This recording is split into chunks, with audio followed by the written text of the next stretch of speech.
Sometimes people write to me and say that one of their cheeses tasted a little bit starchy. They couldn't get the texture as smooth as they wanted.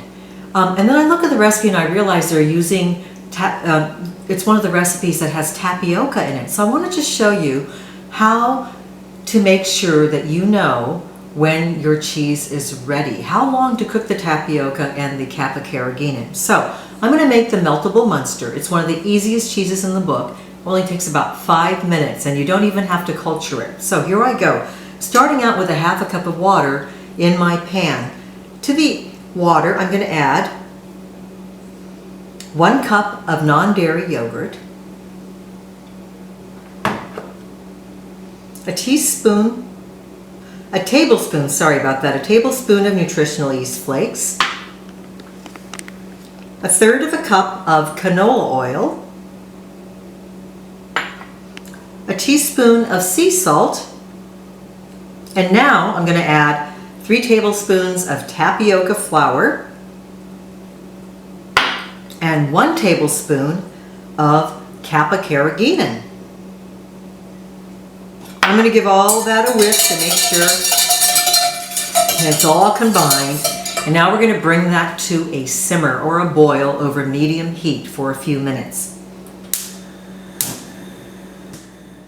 And we're going to let this come to a simmer, a boil. And we have to cook it until it's really, really stretchy and gooey and very, very shiny. If you don't let it cook until it's almost glistening, unfortunately you'll end up with sort of that starchy texture in your mouth, which you definitely don't want when you're making cheese. So let that cook for a few minutes. Just let it sit.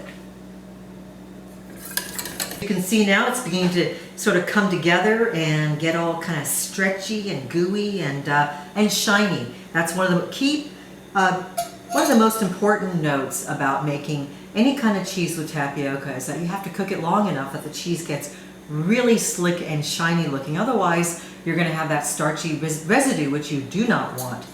Okay, so, ooh, it's really gooey and stretchy. It looks pretty perfect to me. See how shiny that is? It's all come together. And now we can just pour that into our mold and in a couple of hours it will have formed a nice smooth cheese-like texture.